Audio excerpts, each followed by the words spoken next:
You've probably seen those little marks on top of the vowels and thought, what are those? And do I really need to care about them? Well, the answer is a huge yes. But stick with me because they are way, way simpler than they look. Yeah, I'm talking about these guys right here. They can look a little intimidating, right? They just kind of pop up in words like chita and perché, and you're left wondering, am I using the right one? Do I even need one at all here? So, what do these little road signs actually do? Well, two incredibly important things. First, they point a big, flashing arrow at the part of the word you need to stress. And second, sometimes that tiny little mark completely changes what a word means. So the bottom line is they are never just for decoration. They really just fall into two super simple categories. Okay, so on your left, you have the grave accent. See how it slants down from left to right? This is your go-to, your default. It's the one you're going to see 99% of the time, and it can go on any vowel. Now on the right, you've got the acute accent, slanting up. This one is way more rare. You'll pretty much only ever see it on the letter E. If you only remember one single thing from this entire explainer, please make it this. This is what I call the golden rule of Italian accents. This whole rule is about something called final stress words. It sounds technical, but it just means any word where the punch, the emphasis, lands on the very last vowel. You know, like when you say café. The stress is right there at the end. So here's how it works in 3 easy steps. 1. You say the word out loud. 2. You ask yourself, is the stress on that final sound? And 3. If the answer is yes, you must, and I mean you absolutely must, put a written accent on it. It's not a choice, it's the rule. Let's look at some classic examples so you can hear it.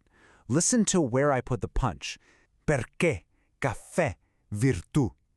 See that? The emphasis is always on that last vowel, which means the accent is mandatory. This is the single biggest reason accents exist in Italian writing. Now, you might be asking, okay, but why are there 2 different E's, the A and the E? Well, it's about a really subtle difference in pronunciation, what they call an open versus a closed vowel. But honestly, don't even worry about it for now. Even native speakers pronounce it differently depending on where they're from. Just focus on the meaning for now. Okay, moving on to our second big category. Let's talk about the tricky pairs.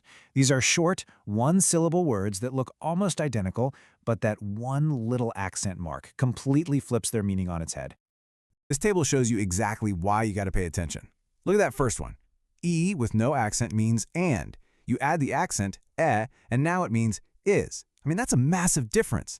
And it's the same for all of these. La is the, but la is there. Te is you, but te is t. That little accent isn't just a suggestion, it carries the entire meaning of the word. And here's a really helpful tip for you. Most of these pairs, like la and la or si and si, are pronounced exactly the same. The only way you know the difference when you're listening is from the context of the sentence. The big exceptions you can actually hear are the difference between and te versus te. And just to save you from some really common mistakes, do me a favor and just memorize this little list. These words here, qui, qua, fa, va, sta, are one-syllable words that never, ever, ever get an accent. All right, that was a lot of info, but you've done great. Now, for the fun part, let's do a super quick quiz just to see how much of that has already sunk in. Ready? Picture this. You're at a cafe in Florence and you want to order a tea. How do you write that word down? You got it. It's te, with a grave accent. So, let's just boil this all down into a super simple study sheet. Number 1, the golden rule. If you hear the stress at the end of the word, like in città, you have to add that accent. Number 2, memorize those tricky pairs where the accent completely changes the meaning, especially and e. And finally, number 3, remember that words like qui and qua are rebels. They never get an accent. That's it. That's really the core of it all. See? Not so scary after all, right?